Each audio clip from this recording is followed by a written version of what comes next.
Are your parents still alive? Do you have older parents that you check in on occasionally, or maybe you care for them, whether it's across town or halfway around the world?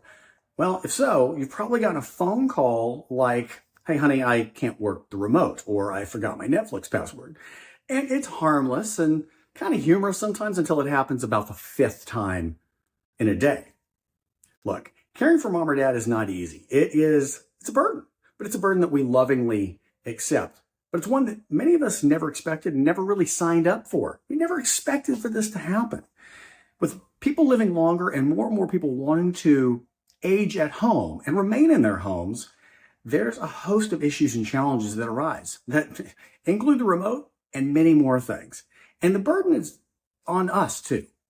Over 42 million Americans fall into what can be considered this sandwich generation, which means that we not only are facing caring for our older parents, but we have children in their teens or 20s as well. And we are sandwiched in between caring for both.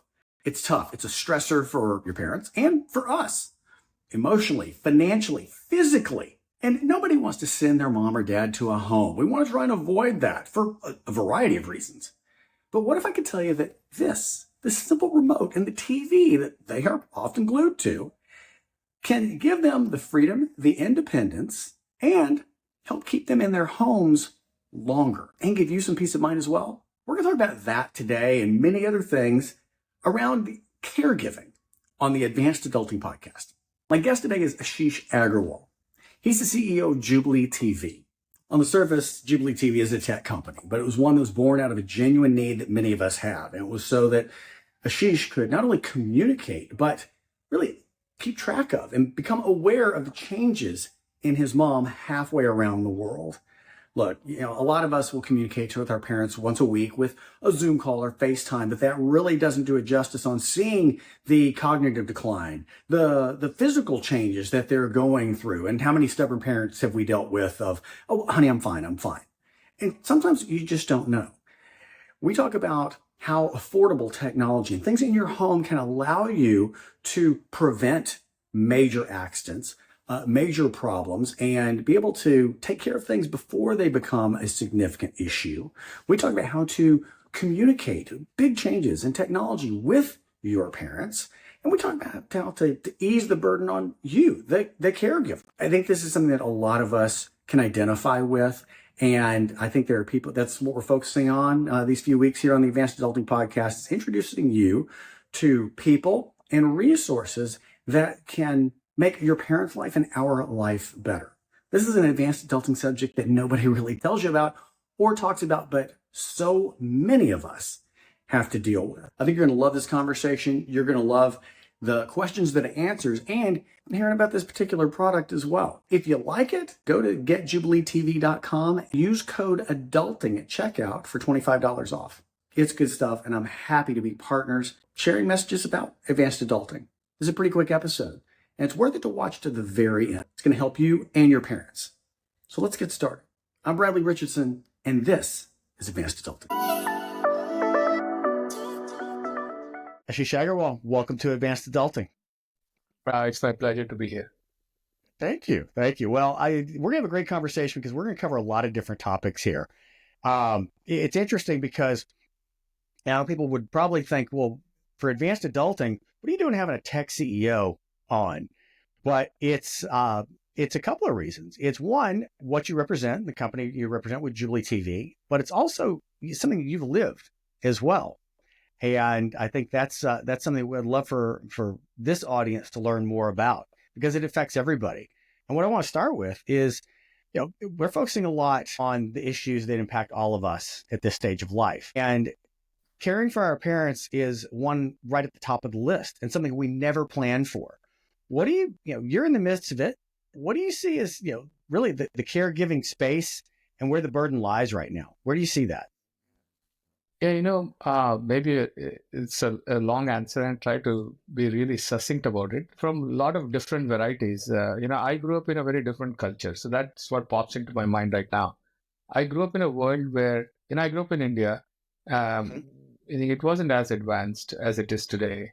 My parents still believe that kids, like especially men, this is where the culture is, live with their parents they never go into their own home, and they take care of their aging parents by living with them. My mom still feels that that was the worst mistake of their lives and my life, that staying away from them, right? So we grew up in a culture where predominantly children would take care of their aging parents. Parents didn't live that longer either. They had children earlier. So the society was all revolving around that. Now just fast forward even 20 years. Mobility has increased. The number of children we are having has decreased rapidly. And older adults are living longer, much longer, right? The life expectancy growth, just barring COVID, has been on a dramatic rise. By some stretch, we ourselves are going to live past 100, right? And how is the society, including children of ours, we as children of our parents and our children are going to take care of us? It Right. is a massive change, like a tectonic change, as healthcare systems have sort of been reactive but improved over time to allow us this longer life, right? So Bradley, to me, the central question was I face this every single day, the dilemma of how do I take care of my aging parent where I'm further away. And I am a born techie. Like, I have over 100 patents. I have a PhD. I was born really poor, but I think I loved math. Now I teach math to my high school kids, and her friends. And I realize how difficult math is. But what I'm trying to say is I'm hardcore techie. So I said, look, it has to be solved. We've solved world's problems with tech. This is the next big problem I want to indulge myself in and solve with tech. So that was the genesis 3 years ago when I told the board, look, I want to take this company in that direction and really focus on the efforts, right? So longer answer to your short question, but that really is what pops into my mind as to my personal journey and genesis of why this is the biggest problem that the tech needs to handle today. Is the buzzword today, but really where tech needs to step in is not as much taking care of teens as it is about taking care of older adults. Well, it's funny. It's whether it's technology, whether it's marketing, whether it's a lot of things. I mean, there's so much focus and emphasis on the younger generation, which of course we were when we were, just starting out in our teens and 20s. You didn't think about that. But from a corporate perspective or products or tech, there is so much emphasis on the younger generation. And you hit it right on the head with longevity, and we're living longer. It's a blessing and a curse in a way. And the thing that I keep coming back to, and I'm glad you share a little bit about your background. I'm sure that our upbringing culturally may be different, but this idea of caring for your parents because of the extended age is really a global issue. It doesn't matter if you are halfway around the world, if you're in Texas or California or wherever. The disconnectedness is something right there because even in certain parts of, I grew up in Texas, and there were certain parts of Texas where you had your grandparents across town. And now, I mean, my kids, I have 3 kids who I'm in California, one's in Texas, 2 are in New York, and they're going to stay there. And I think that's just a harder thing, but it's more and more common for families because you don't have that centralized unit where, hey, I'm going to go sleep over at grandma's house, or as grandma or grandpa are declining, you really have a feel for what's going on. And that disconnectedness, not just logistically, but I think emotionally, socially, that's a big problem, and people don't talk about that enough. Absolutely. Like my mom didn't tell us that she had a lump in her breast for 1 year. When we went there, she's like, look, last year, she said, I don't want to alarm you guys, but do you think this needs checking? So my wife was there. She said, she was horrified. She's like, you absolutely have to right now, right? And when I asked her afterward, and she was diagnosed with late stage breast cancer, I was like, Mom, why didn't you tell us? Like, what are you going to do? You're there. Like, why should I worry you? So you're exactly right. It's not just the physical distance, it's the emotional disconnect. Yeah, I get 10 minutes every other day. What am I going to talk about, right? Things like that. So, yes, absolutely. Like, close your eyes and imagine the world where we are struggling to support our own kids and aging parents, right? Like, struggling from a good way, but the world wasn't designed for this problem, right? Where you are having kids later. We can have kids later now. You're more focused on careers and things like that. So the world wasn't designed for sure. Like 30, 40 years ago, the world never anticipated this problem. And it's come to us fast. Yeah. I think the other thing, and you mentioned that about your mom, and I think my mom has since passed, but it's the stubbornness really, of being a parent. Oh, I don't want to bother you. I don't want to burden. I don't want to be a burden. And I understand and respect that, but that leads to a whole host of issues. And, how are you doing? I'm fine. Yeah. And one of the things that, you can talk to them, but there's so many other things that, and I think that's the beauty of tech and a lot of what you're doing too is, there's ways for you to be able to, I hate the word monitor, but really just to check up and to be present and aware of what's going on the things that maybe they're not telling you that are really important. Yeah, so I'll probably segue right into what was my thought 3 years ago, right? And why did we create Jubilee TV and what Jubilee TV does really, right? So I saw two things happening. I saw one thing very clearly was that they needed a very simple they could to interact with. And phones and tablets were not a good alternative, especially when they get really older, right? It's close, it's cumbersome, it's small, it's prone to spam. But TV was their comfort, right? It was large, it had a simple remote control. So they were comfortable with the one tech they were comfortable with was TV. And my genesis of thought was, can I this is like sort of thinking Turing machines, and I'll go back to a little bit of my scientific background. But can I replace myself, right? There, or at least like hugely augment the need for me being there with them. Can a system come close to it? And even my first publication in 97 or 98 was on neural networks and Viterbees. So I said, okay, look, this is all going to grow really fast. Can I use AI, TV, to powerfully, essentially support me in taking care of my aging parents? So can't replace the emotional aspect, but can it be powerful enough where they get the comfort they need, saying, hey, look, my son is observing, keeping an eye. He knows, okay, if I fall down, I'm not going to lie for 15 hours without nobody responding to me. Knows that, in and out, how am I doing? How am I moving around?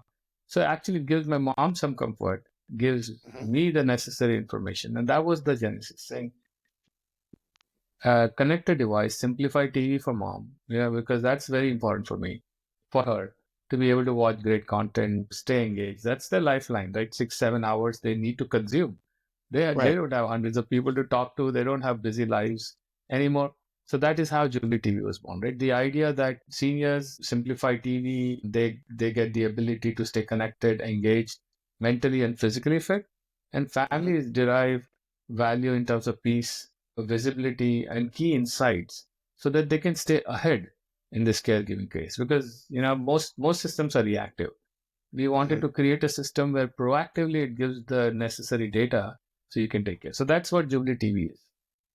Well, it's one of the things I think is so interesting about it, and how you approach it and approach the market with it is, there's a lot of things out there that help you monitor, like they fell or something like that. But you all do it in this wonderful, almost a Trojan horse approach, because it's hey, no one. I mean, I was there, I was there, everything of helping mom deal with the remote, helping mom or dad figure the remote out. Everyone can identify with that because you get the calls, you get the frustration, and it's something that's almost, oddly humorous in a way of, oh God, I have to deal with her again on this. But it's this great Trojan horse because it opens up the opportunity to do so much more that is genuinely caring, genuinely compassionate, genuinely helpful, besides just making it easy to change the TV. Yeah. So, the dreaded call, I got logged out of my Netflix. What do I do? They're asking mom to enter that password. Yeah, what's my password? Yeah, I had this scenario with my dad. It's like it took me 2 hours, and he was getting irritated actually more than me because he thought he was wasting my time. Right? I'm like, Dad, you don't need to worry. Like it was 9 p.m. for me. We stayed on call for 2 hours to fix his TV. This is a while ago. So what I realized is, look, if you put like a doggy collar on your mom, dad, they're never going to accept it, right? It just, they need independence. They need like, okay, I don't need this. You put a camera in their room, just a camera to say, Mom, I'm going to just observe you. Like, I don't need that, right? They're still very, very proud. They want to be independent, all of that. I said, look, what do you need help with? That you are clearly agreeing that, hey, if you help me here, you're my best son. So you're like, okay, TV is the surface, right? TV is the device. The view And now you can start to show, look, you can go visit different places live. I can stream juniors baseball league game. We have initial customers who told us they were streaming their pastor service from the phone to mom's TV Oh, for three. There's a mom like I wasn't born religious, but I know a lot of people who have forever spent time going to a church every 3 hours, and now to see right. the same pastor give them the sermon remotely on a TV, it just magically first transforms the whole life, right? Right itself. So now mom is okay with the device. Now you layer Sure. on the care on top. So that's really, you use the word Trojan horse. To me, it's all about designing it for the older adult where they feel comfortable, as opposed to Mhm. you saying, I need you to put this. This is what most people are Right. approaching this problem with. The cameras, the fall detection devices, they are all saying, kids, you need to put this for your mom. But mom is saying, I don't need this. They feel like a child then. That's Right? it. I remember dealing with my mom, and it was, you know, my sister and I had the best intentions, but it was met with a ton of resistance because, she was fiercely independent. She felt, she ended up living with my sister before she passed. And like a lot of people, we talk about aging at home in a moment. But yeah, just how you communicated that and how you present that, that's so key. And having it be accepted and useful, and they're not a child. They have a great deal of pride still, and you have to acknowledge that. Yeah, the duality, right? When I have now, where I take care of my in-laws and my parents both. My father-in-law has dementia. So, and I was telling a friend who's like, he was saying something, and I said, look, you have to deal with your parents little bit like a child, but also not like a child. Like, it's a duality that you have to walk a line, because Mhm. of course we take care of our children, so we know how that behaves, and Mhm. our parents' behavior is not very far away from that, but still they have Right. this sort of they are more experienced in some way than us. So it's a very thin line, right? Stubborn as a Yeah. 3-year-old, but yeah, Yes, yeah, yes, but exactly right. Stubbornness of the teenager, but the ability to knock us over our head and say, "Look, I don't need this." right. You know what's interesting though is a couple of things. I know that, because obviously with advanced adulting, I mean this whole area and sector of caregiving and dealing with older parents is important to me and this audience. So I'm deep into it. It seems like a lot of the services and products out there, you and some others are leading the charge in making them purpose driven and purpose built. But a lot of it, and I know when, my mom, it's been several years, so nothing like this existed. We had to kind of jerry rig things. And like she had her iPad, which, was met with some success. You're doing a Zoom call and things like that. But I think that's the interesting thing is, how so many entrepreneurs and executives like yourself are approaching this, but not from, yes, it's a great market opportunity, fantastic business opportunity. But most everyone I've talked to has approached it purpose driven because a need that they experienced on their own. They get it. I mean, it hits home. Yeah, yeah. No, when I designed my first, universal remote at Harman, my Mhm. mother-in-law used it until it was no longer updatable. And she was very, very upset. 6, 8 years she used it, and then Harman stopped supporting it. And then one day she couldn't control something, and I'm like, I call her Amama. Amama, I mean my grandma. Like, we call her Mama as kids relationship. Amama, sorry, this Mhm. has stopped. Like, oh, but this was my lifeline. Like, so you realize that they need people to think about them proactively and how they use things and make sure that it fits for them. When you design mass market products, especially, you're looking at a longer life of a product. The businesses are also for profit, they're not for charity and things like that. So all Mhm. businesses look saying, hey, where can I get, large companies, they all think the larger market is younger audience, right? And because they'll stay with them longer, but those devices just don't work Mhm. for the older adults because they weren't designed for them. So when we started this for 1 year, I'm telling you, like, we got a good slap on our faces, right? With older adults saying, look, I can't use this, right? Right. But then as you refine, still, a lot of challenges to climb over this. But, last year after we launched our product, it has been an amazing ride. You see people crying. There are people write long thank you notes. Yeah, it is. Basically, my own thesis is we are all going to die. Charity. So if we can do some good, even through ourselves, which is if we create all of this, so our kids can take care of us. It's really Right. good. So while it is a good market, it is also a very emotionally driven market. So you get Yeah. all of this goodness. And I love how you said that. It really does. When you stop to think about it, it impacts and helps everyone, not just your parents. But we start off this conversation talking about this sandwich generation, putting a label on that. But it is. I mean, people our age now, you've got either younger kids, college kids, just launching life that you're still watching for them.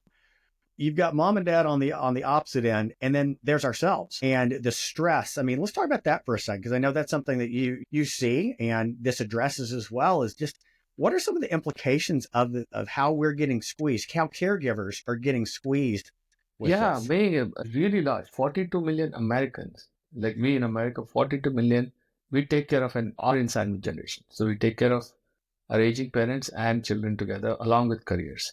Okay, overwhelmingly, women take the brunt of it. 10 plus hours are spent taking care of older adult per week. Okay, in this, the emotional and financial stress is really, really high. Like personally, also, 2 years ago, we couldn't manage all these things. Like with my startup career, my wife was in a startup, really. So we said, okay, we got to take a step back and see, look, daughter's turning a teenager, my oldest.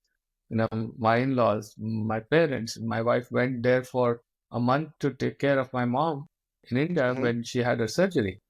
Like all of this requires time and focus. So at one stage, you're thinking, okay, look, now my kids are growing older. I'm going to push hard on my career. Then suddenly you see your parents come in your rear view, and I'm like, oh my goodness, I can't push one. So there are so many rapidly changing implications of this space, right? So the crisis, the caregiving, the word for sandwich generation is absolutely real. And it is so distributed that the voice raised to a level like climate change, fires. Hopefully, people will address those. But even our use of social security money, okay, is going to dwindle really fast, and we can't take care. So it is a big problem that is just waiting to explode. So my sense is you stay ahead of the game and take care of the crisis before it happens, because taking care of crisis after is always more expensive. Well, it's funny how I was talking with another CEO in this space, Neil Shaw, about the idea of how private sector is really leading the charge on this. That, regardless of political affiliations, the government is not going to step in and be able to take care of this. It's going to be the private sector that's going to be addressing these needs, and creatively so. Yeah, I think so. Neil also, like I spoke to him a couple of months ago as well. The whole idea, his genesis is that a little bit older, you need a friendship, you need people to take care of you. So how can you make it affordable? Really, how can you make it safe and affordable? And very similar sides of the problem, right? Which is I'm looking at it saying, what technology can you put into a home that really allows you peace of mind, proactive insight, say time to take mom for physical therapy so you can avoid a fall, as opposed to saying, oh, mom's fallen down, now I got to do a 911 call and take her to ER. Like, Yeah. so yeah, stay mom hydrated, right? Big thing, right? Let her take her meds on time, let her talk to her friends easily, see birthdays of my kids, like all of these things, right? How do you do it? So it is true, like very clearly. I hope that government will react to this is a massive problem, right? And maybe us as private sectors will be the torch bearers to show what is the path. But I am hoping that we can work out also. We are all like, we've seen government move very, very slow in this process. Like both of us saw, we were like really chatting about how great it has been for us to not be dependent, because a lot of startups, the only way they can enter this market, okay, is through government, like either healthcare. And it takes years and years before they reach the light of the day. We just took our own running it path and said, we are going to, there's a growing crisis, we are going to go direct to consumers and clean the market out. And other thing is, when you go through government, you actually are designing systems for their needs along with the seniors and families' needs. What we were able to do is just singularly focus on the audience and design for them. So it makes a huge difference in that process. Well, a couple of things you mentioned there. You're right. The ability to pivot and change on how the customer is actually using it in real life in real time. Very few people can do that. I mean, only someone who is a startup or a fairly nimble organization can do that. The other word that you mentioned that I think is critical, but almost unspoken, is the expense. I mean, care at least in America right now, it's outrageous. I mean, not only forget medicine, forget therapy, for any of those things, but just having someone in home, putting someone in a home, and more people aren't wanting to do that. So this whole aging at home thing, and we talked about, is even more important. And we talked about the burden of caregivers from a professional standpoint, putting your life on hold, but it's just those making decisions. That, making those decisions among siblings, making those decisions. And I know for us with my mother, it was one of those cases where we knew it was going to happen. We knew. And you talked about it for years, 5 years. Oh, we're going to have to do something about mom, until that moment when, my mom's in a different town. My sister's in Atlanta. I'm in Dallas, and mom had fallen in the shower and was there for 24 hours. And it is suddenly this 911 of, how do we take care of her immediately? Where's she going to go? Who's she going to go with? How are we going to pay for it? All of these. And so the being proactive, I can't stress that enough, and love what you're acknowledging it, and that other people are as well. And this product does that too. Yeah, absolutely. Like, the emotional burden is one part, but the financial burden is extremely large. And it started to dawn on me last 5 years. How are we going to manage? We ourselves are really fortunate to be in the top 1% of people in the world. If we have to think about the financial implications, how are people going to take care of this? You have somebody come into your home, you're talking about $200 a day, right? You have to put mom into a home. She doesn't want to go. That's like, first of all, she doesn't want to go because she's like, let me die in my home. As harsh the words might be, it's like, I'm going to now at this age go into some unknown place, make new friends. It's just such a massive implication on them, and the cost is huge, right? So so I think to allow them fully independently, right, live in their own home while we can take care of them, and then a little bit later on, maybe if they are indeed alone, send somebody to help is okay, right, later on. But initially, at least through that journey, if we can even delay they're going into a retirement home by even like few months, that's massive. Maybe we could probably even really cultivate the whole society to allow seniors to really live healthy until the very end in their home. So my goal is singularly that. Can we create systems wherein we let seniors age healthy, which means mentally, emotionally, and physically, until the very end, if I use that word, in their own home, right? And people don't want to talk much about that, but if that is the scenario, we will all be in a much better place. Well, I think there's so many elements involved with that. I mean, just the socialization, you probably have a better handle on the stats, but I mean, cognitive decline, anything like that, once you leave the home and you go somewhere else, I mean, I know my mom was terrified of that, of like, if I go somewhere else, it's going to be a fast decline. And, no child wants to do that. Sometimes it's a necessity, but yeah, if you can keep them in there, the better.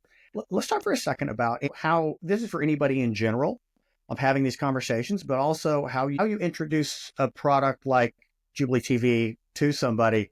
How do you have the conversation with your parents? Because they're averse. I mean, I know, because we talked about earlier, pride, fear of technology. It could be anything. What do you see, and what do you recommend on having the conversations or introducing it to your parents?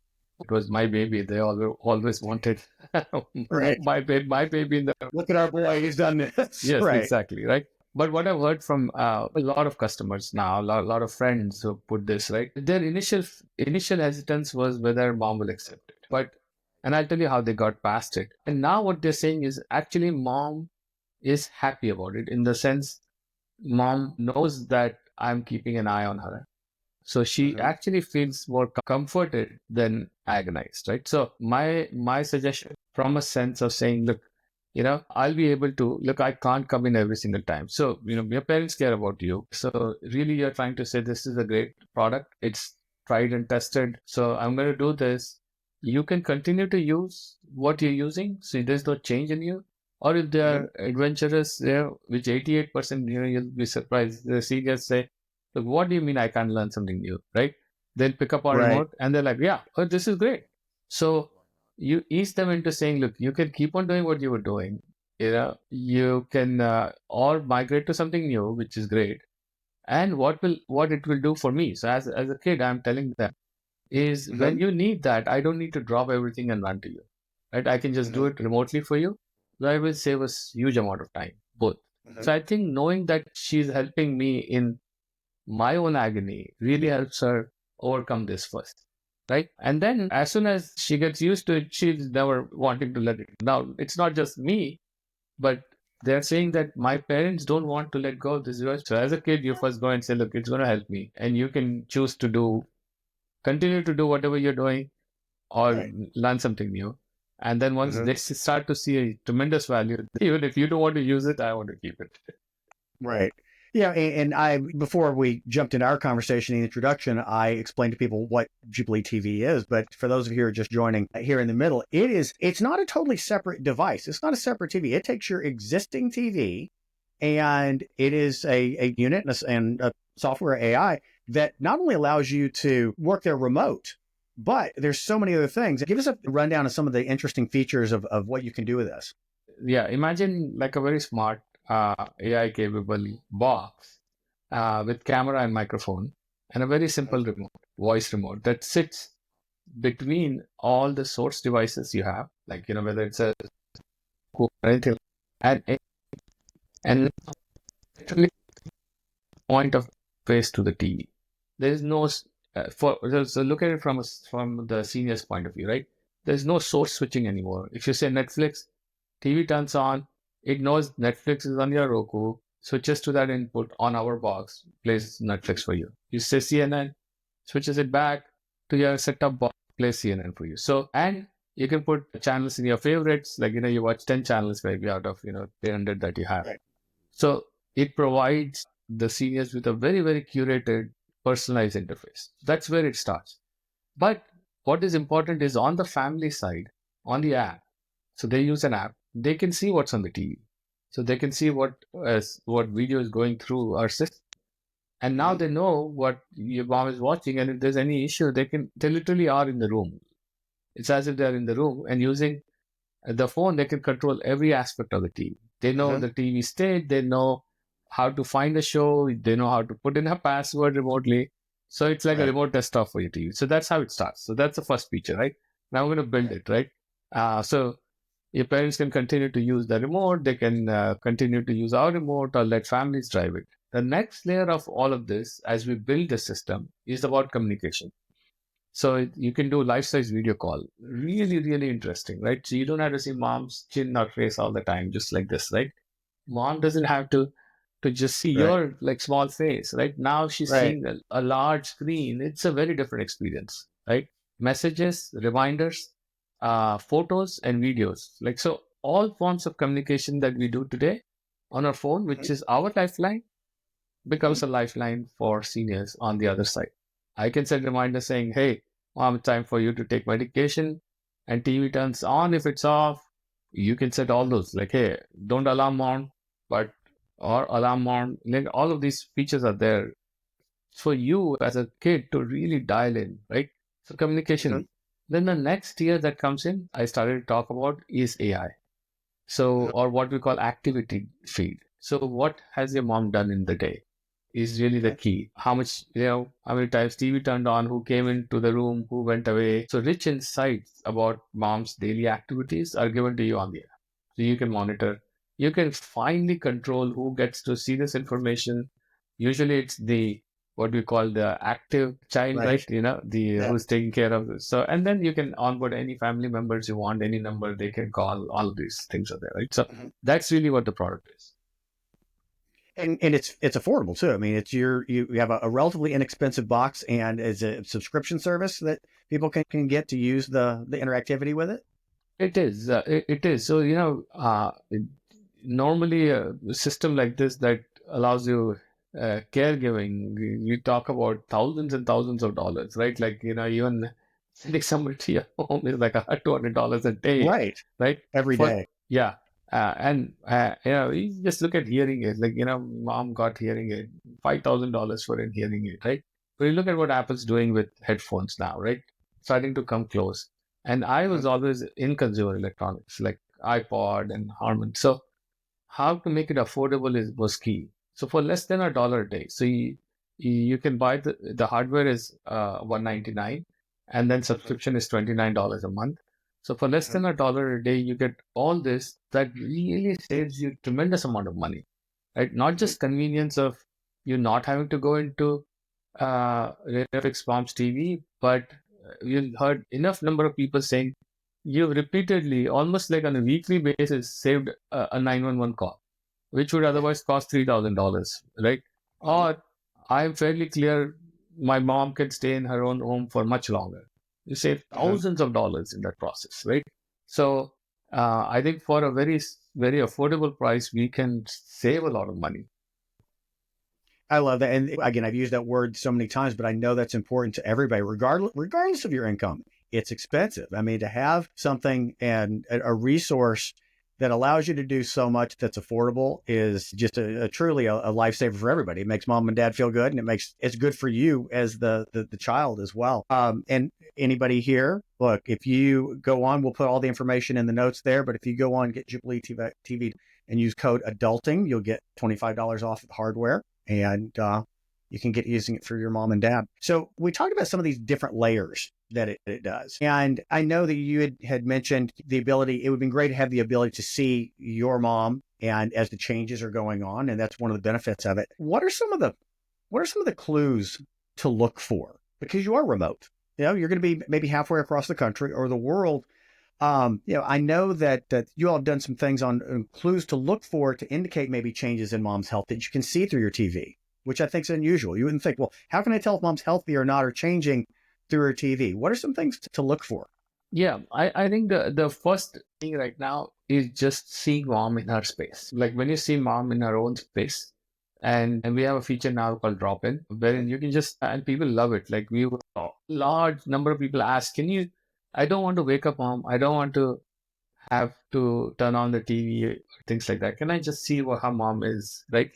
Very simple feature. First thing is, as you see mom in her space, it gives you great visibility. Second one is about her TV behavior, TV watching behavior. Okay, very, very powerful. So when does she turn on the TV? How long does she watch the TV? Including a little bit of, what she watches. All of that gives you rich clues. Meaning, of course, there are alarms. If she didn't turn off the TV in the night, something is not good. So there are mission critical alarms that you can set. She didn't turn on the TV that day. Something is wrong. She always watches TV.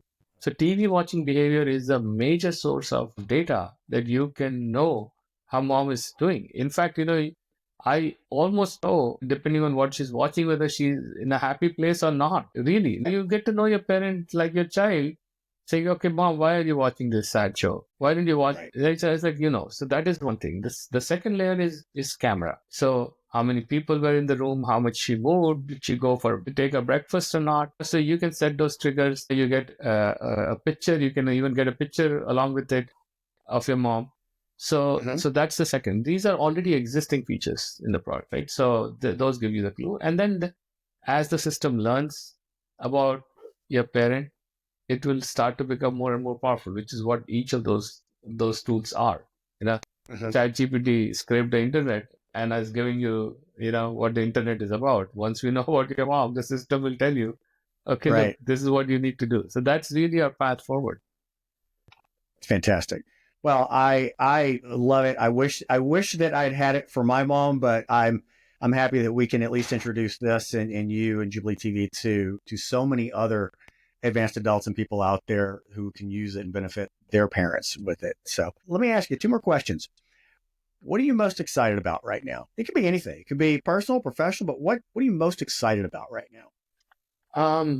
To me, look, this is, I am an entrepreneur at heart. So, to me, to be able to do two things, to make an impact in this world, Mhm. in a really meaningful way, really, really, which is, you see stories, it is heartwarming. And I can see now that there is a chance that we can put Jubilee TV in every senior's home. So That's that is fueling like it's so much adrenaline into me in the last like 6 months. Yeah, people are like, you seem to be like a teenager who's not sleeping. Like, you go to a dorm and you're studying in the day and you're partying in the night. Like, what's happening at this? So that you ask me what is exciting to me, the exciting of this possibility into every home and make a large impact, okay, both Mhm. emotionally and financially on both Right. sides. That is Yeah, great. Like, it doesn't happen often. So this is what I'm most excited about. that's wonderful. Okay. So imagine you have a time machine and you get to go back 20 or 30 years when you are a young man just starting out, and you get 1 minute with your younger self to talk to them. What advice would you give your younger self about navigating this stage of life? It's a very interesting question, something that I really did not think about. But what I would say is that uh, plan to have two or possibly four extra kids, like in your calculation. Hmm? Okay, like Okay. when I was in my 20s, I thought I'll have two or three was the goal, and I have Mhm. 3 kids. I should have told myself plan to have 5 kids, like Okay. two more than what you would have, and plan your life like that. And that's what I think the world will be today. That's very good. Ashish Agarwal, thank you so much for your time, and thank you for what you're doing for us and for our parents. So thank you for being here.